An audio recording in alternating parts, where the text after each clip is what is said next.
अस्सलामुअलैकुम। आज का जो हमारा टॉपिक है वो है इफ़ेक्टर्स। इफ़ेक्टर एक सब टॉपिक है हमारा स्पोर्ट्स साइकोलॉजी के चैप्टर नंबर 2 में नर्वस सिस्टम एंड ग्लैंडर सिस्टम में पहला टॉपिक है रिस्पॉन्स मैकेनिज़्म। रिस्पॉन्स मैकेनिज़्म में पहली एक वीडियो बना चुकी हूँ रिसेप्टर्स पर, सेकंड वीडियो मैंने बनाई है एडजस्टर्स पर। अब जी वीडियो है ये पार्ट 3 है इफ़ेक्टर्स। इफ़ेक्टर्स क्या चीज़ होती है? इफ़ेक्टर्स में आ जाती हैं वो चीज़ें, पहले हमने रिसेप्टर्स पढ़ा। रिसेप्टर में वो अज़लात थे कि जिनसे हमारी जो महसूस करने की एक अमल है, एक प्रोसीजर है, वो स्टार्ट होता है। वो प्रोसीजर कहाँ तक पहुँचता है? हमारे ब्रेन तक। ब्रेन किस में जाता है? एडजस्टर्स में। एडजस्टर्स के बाद अब इफ़ेक्टर यानी कि वो अज़लात जिन्होंने रद्द अमल दिखाना होता है। किसी अमल का रद्द अमल ज़रूर होता है, तो रिस्पॉन्स मैकेनिज़्म में अमल का रद्द अमल यानी हमारे महसूस करने की या हमारे कोई काम करने की जो ताकत है, जिसमें हम कोई काम सोचते हैं या किसी चीज़ को महसूस करते हैं, गरम ठंडा या जायका, तो उसमें हमारे जो रिसेप्टर्स हैं वो उस चीज़ को पहले कैच करते हैं, फिर स्पाइनल कॉर्ड के ज़रिए ब्रेन तक पहुंचाते हैं और फिर ब्रेन आगे इफ़ेक्टर्स तक पहुंचाता है और इफ़ेक्टर्स रद्द अमल का इजहार करते हैं। इफ़ेक्टर्स में अब दो चीज़ें आ जाती हैं हमारे पास, मसल्स और एंडोक्राइन ग्लैंड्स आ जाती हैं। एंडोक्राइन ग्लैंड्स जो हमारे होते हैं वो हमारे पिट्यूटरी ग्लैंड के साथ। खैर पहले हम पढ़ते हैं कि मसल्स क्या चीज़ होती है। मसल्स होती हैं हमारी बोन्स, हमारे जिस्म का जो 70% हिस्सा है वो मसल्स पर होता है। और मसल्स 3 टाइप्स के होते हैं। इनको हम इरादी अज़लात, गैर इरादी अज़लात और कल्बी अज़लात भी कहते हैं। और स्केलेटल मसल्स, कार्डियक मसल्स और स्मूथ मसल्स भी कहते हैं। स्केलेटल मसल्स वो मसल्स होते हैं जो जिन्हें हम इरादी अज़लात या हड्डियों के साथ जुड़े हुए अज़लात भी कहते हैं। और दूसरे नंबर पर कार्डियक मसल्स, वो मसल्स जो दिल के अज़लात होते हैं।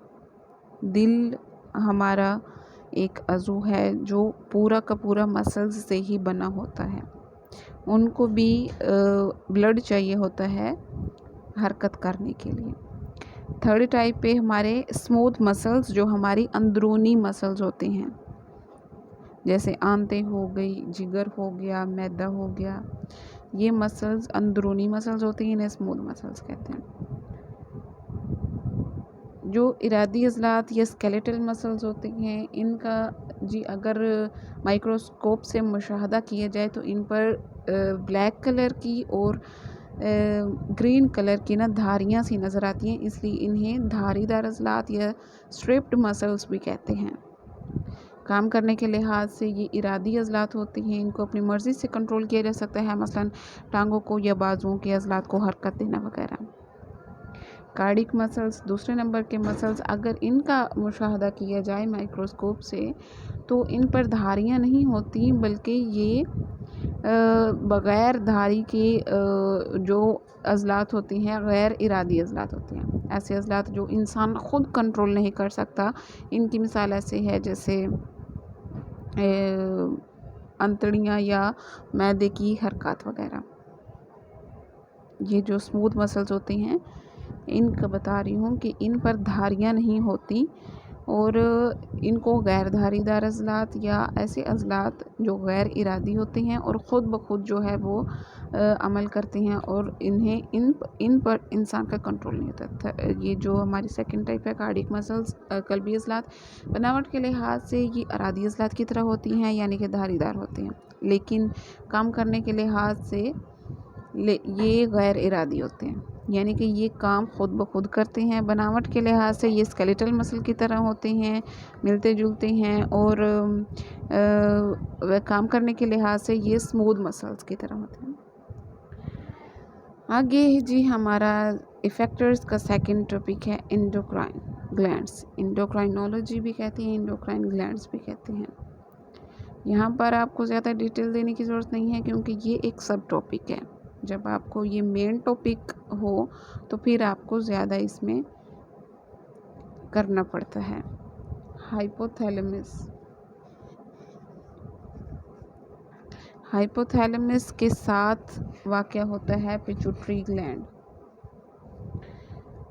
टोटल हमारे 7 जो है ग्लैंड्स होती हैं। टोटल वैसे 6 होती हैं, एक ह्यूमन बॉडी में, फीमेल में भी 6 होती हैं, मेल में भी 6 होती हैं, लेकिन फ़ीमेल और मेल में एक ग्लैंड है जो मुख्तलिफ होता है। मेल्स में टेस्टोस्टेरोन ग्लैंड्स होती हैं और फीमेल्स में ओवरियन ग्लैंड्स होते हैं। Pituitary gland, thyroid gland, parathyroid gland, pancreas gland, adrenal gland, testosterone and ovarian, हमने 7 ग्लैंड्स जो हैं वो पढ़ने हैं। पिट्यूटरी ग्लैंड ये गदूद जो है सिला टर्सिका के अंदर और दिमाग की बेस से कुछ इस तरह से जुड़ा होता है कि इसका राब्ता पिट्यूटरी के ज़रिए हाइपोथैलेमस से हो रहा होता है। पिट्यूटरी ग्लैंड हाइपोथैलेमस के साथ मिलती हैं। 2 हिस्से होते हैं, एंटीरियर पिट्यूटरी और पोस्टीरियर पिट्यूटरी। एंटीरियर पिट्यूटरी जो हार्मोन्स खारिज करती है उनमें ग्रोथ हार्मोन, ये जिस्म को की नशोनुमा के लिए हार्मोन ज़रूरी होता है। नंबर 2 पे है थायराइड स्टिमुलेटिंग हार्मोन, यानी कि थायराइड के काम को बढ़ाने के लिए, थायराइड ग्लैंड जो गले में होता है इसके काम को बढ़ाने के लिए हार्मोन जो है वो खारिज करता है पिट्यूटरी ग्लैंड। 3rd नंबर पर है एड्रेनोकोर्टिकोट्रोपिक हार्मोन ACTH। ये हार्मोन विटामिन B6 में तहरीक पैदा कर देता है, फोलिक एसिड को बढ़ाता है।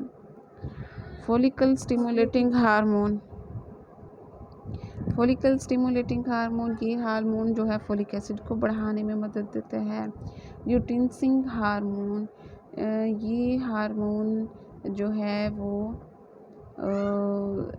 फीमेल्स में पाया जाता है। प्रोलैक्टिन हार्मोन, ये भी फीमेल्स में पाया जाता है। और मेलानोसाइट स्टिमुलेटिंग हार्मोन, जो हमारे जिल्द पर तिल वगैरह होती हैं ब्लैक कलर के, ये हार्मोन्स उनको स्टिमुलेट करता है।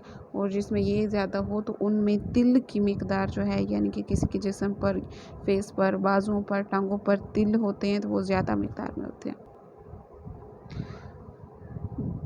पोस्टीरियर पिट्यूटरी जो है इंसान जिस्म पर, इसके क्या असरात होते हैं पिट्यूटरी ग्लैंड के? जी, पोस्टीरियर पिट्यूटरी सिर्फ 2 किस्म के हार्मोन जो है, एंटीडियूरेटिक हार्मोन, ये नेफ्रॉन से पानी की री ऑब्जर्वेशन करवाता है, और ऑक्सीटोसिन हार्मोन ब्लड में जो वाटर कंट्रोल होता है और तहरीक देता है कि किडनीज़ जो है कितनी मिकदार में जो यूरिन है वो प्रोड्यूस कर सकते हैं। पिट्यूटरी ग्लैंड के इंसानी जिस्म पर असरात होते हैं, ये तमाम टिश्यूज़ को बढ़ाने में मदद देता है।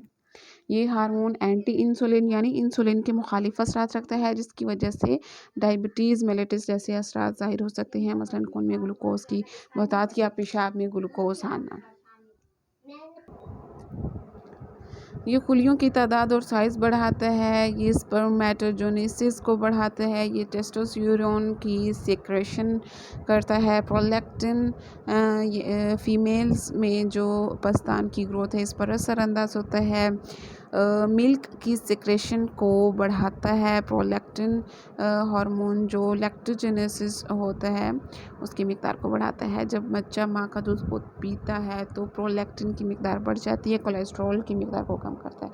2nd नंबर पे है हमारे पास थायराइड ग्लैंड। ये जिस्म की जो थायराइड ग्लैंड है ये हमारे गले में एक तितली नुमा ग्लैंड होता है, बटरफ्लाई की शक्ल का, और इसका जो कुल वज़न है 25 to 30 ग्राम होता है।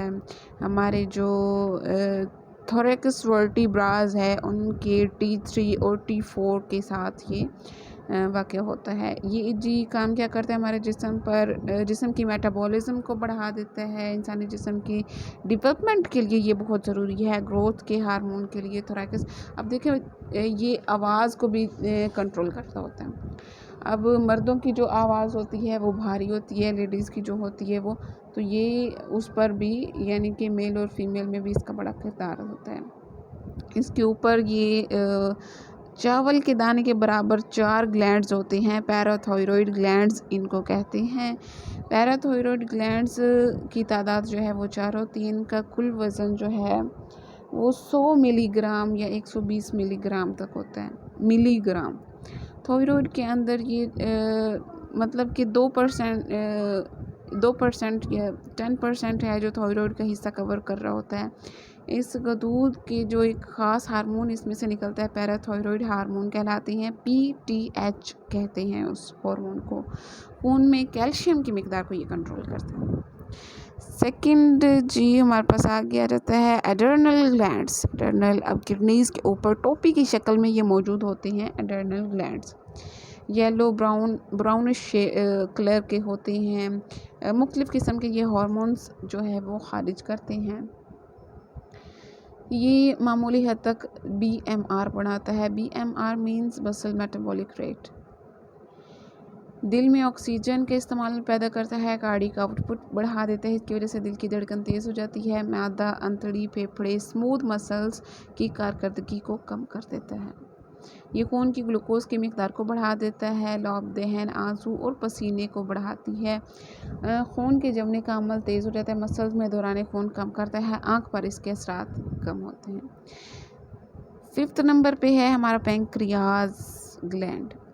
पैंक्रियाज ये अगर ठीक हो पैंक्रियाज तो फिर हमें शुगर का मसला नहीं होता। अगर किसी में ये पैंक्रियाज का मसला हो जाए तो शुगर लो हो जाती है या शुगर लेवल हाई हो जाता है। इंसुलिन लगानी पड़ सकती है अगर शुगर लेवल ज़्यादा लो हो तो। पैंक्रियाज ग्लैंड के असरात होते हैं जी, ग्लूकोज से ग्लाइकोजन बनने के अमल को तेज़ करता है। ज़ाहिर सी बात है कि शुगर लेवल में हमारे पास ग्लूकोज हमारी जिस्म में जो ज़ख़ीरा होता है हमारे काम आता है। चर्बी के ज़ख़ायर को तेज़ करता है। पेशाब की मिकदार बढ़ जाती है। प्यास ज़्यादा लगती है, भूख ज़्यादा लगती है। ये सारे अगर पैंक्रियाज में मसला हो जाए, शुगर की बीमारी हो जाए तो ये अलामात होती हैं। चर्बी के ज़ख़ायर को कम कर देता है। फ्री फैटी एसिड की मिकदार खून में बढ़ जाती है। नेक्स्ट है 6 नंबर पर टेस्टोस्टेरोन ग्लैंड। ये मर्दाना हार्मोन होते हैं। दौरे शबाब में, जवानी में पैदा होती हैं। टेस्टोस्टेरोन 95% जो है बनता है, जबकि 5% जो है वो जिगर में, एड्रेनल कॉर्टिसॉइड और जिल्द में, प्रोस्टेट ग्लैंड में बनता है। टेस्टोस्टेरोन हार्मोन के असरात ये मर्द के सेक्स ऑर्गन्स की डेवलपमेंट करता है। बीएमआर को बढ़ाता है और प्रोटीन के बनने में मदद देता है। ये खून के सुर्ख खुलिये बनने में मदद देता है। ये कद को बढ़ाता है। टेस्टिस और स्पर्माटोजेनेसिस को बढ़ाता है। ये दिमाग पर असरअंदाज होकर तशद्दुद आमेज़ रवैये को तक़वियत देता है। ओवरियन ग्लैंड्स फीमेल्स में होती हैं। इसे हार्मोन्स ऑफ ओवरी भी कहते हैं। फीमेल्स में जो थैली नुमा एक अज़ू होता है जिसे यूट्रस कहते हैं। यूट्रस के साथ राइट और लेफ़्ट पर 2 ओवरीज होती हैं। ओवरीज जो हैं वो हार्मोन्स खारिज करती हैं और वो हमारे जिस्म पर असरअंदाज होते हैं। ओवरियन हार्मोन के जो फीमेल्स पर असरात होते हैं उनमें है जी एस्ट्रोजन और प्रोजेस्टेरोन जो है उसकी मिकदार में इजाफा हो जाता है। अंदरूनी और बैरूनी जिनसी अज़ा मसलन जाइना, यूट्रस वगैरह डेवलप होती हैं। वजाइना का अस्तर सख्त हो जाता है। पस्तान के निबल्स गहरे रंग के हो जाते हैं पेट के निचले से। ये सारी मतलब कि अलामात होती हैं फीमेल्स में।